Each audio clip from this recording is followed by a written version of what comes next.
Impact Family, impacting the world through healthy family. Shalom saudara, kita bertemu lagi di dalam Impact Family. Kita akan tetap membicarakan tentang Roh Kudus, dan hari ini bahwa Roh Kudus itu sudah dijanjikan. Ya, Billy Graham mengatakan, ketika Yesus mengajar murid-muridnya, mempersiapkan mereka menghadapi hari-hari terakhir Yesus di dunia, hatinya hancur karena ia tahu bahwa mereka bingung dan sedih. Dapat dikatakan bahwa ia mendatangi seorang demi seorang memeluk mereka.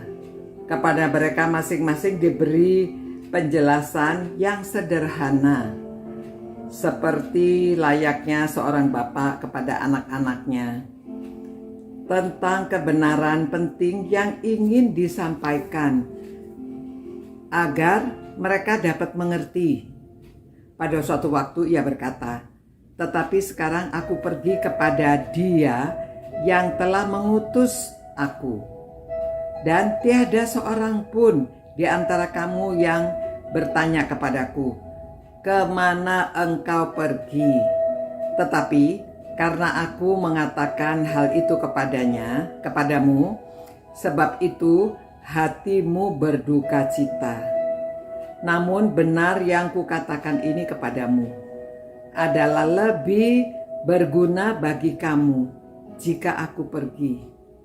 Sebab jika aku tidak pergi, penghibur itu tidak akan datang kepadamu.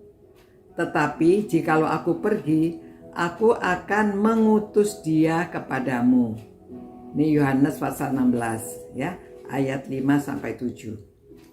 Ada janji kedatangan Roh berdasarkan kata-kata Tuhan Yesus Kristus.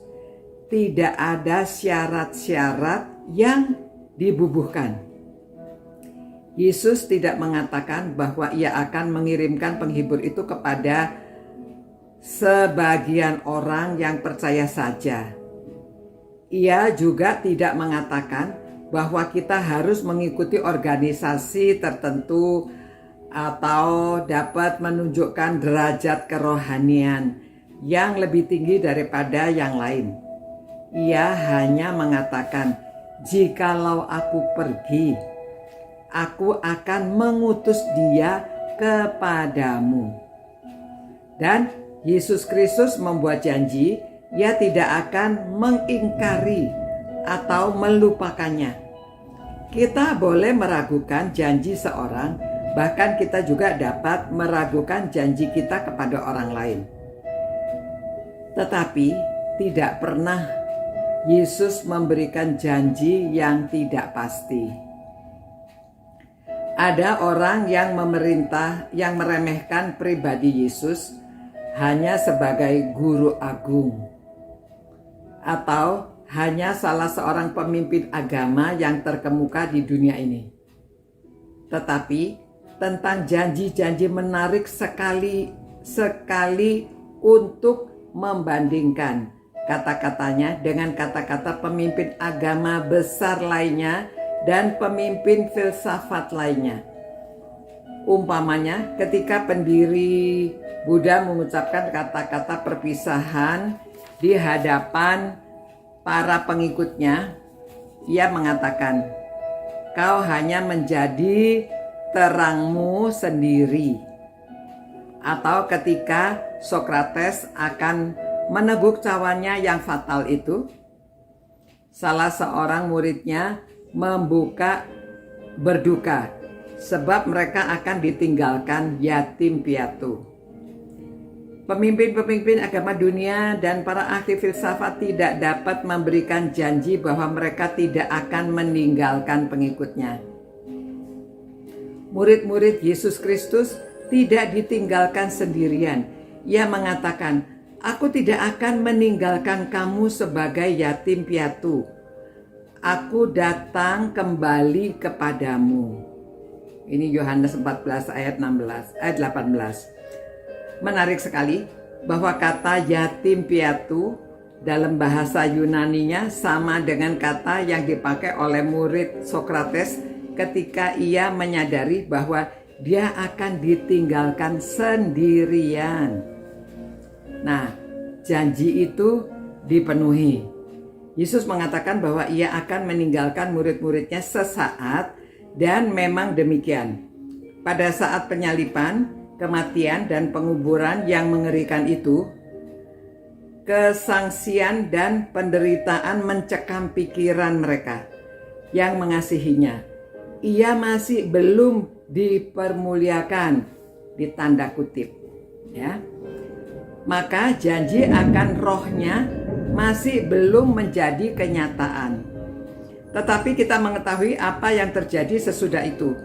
Allah membangkitkan dia dari kematian dan memberikan kemuliaan ditujukan kepada orang Kristen. Alkitab mengatakan, oleh dialah kamu percaya kepada Allah, yang telah membangkitkan dia dari antara orang mati, dan yang telah memuliakannya, sehingga imanmu dan pengharapan tertuju kepada Allah. 1 Petrus 1:21. Allah telah menyuruh agar menunggu roh itu datang. Yesus bangkit dari antara orang mati dan dilihat oleh murid-muridnya. Karena tidak dapat mengerti akan apa yang terjadi, maka pada mulanya mereka gagal mengenali dia. Bahkan mereka ketakutan dan mengira bahwa melihat hantu. Untuk membuktikan tubuhnya yang nyata, Yesus menyuruh mereka menjamah dan meminta sesuatu untuk dimakan. Roh tidak memiliki daging, hantu tidak dapat makan. Karena tubuh ini benar-benar Yesus, bukan roh yang telah dijanjikan itu, maka ia masih mengatakan agar mereka menunggu, saatnya belum tiba. 50 hari kemudian, pada hari Pentakosta, janji itu dipenuhi. Suatu hari yang sukar dilupakan.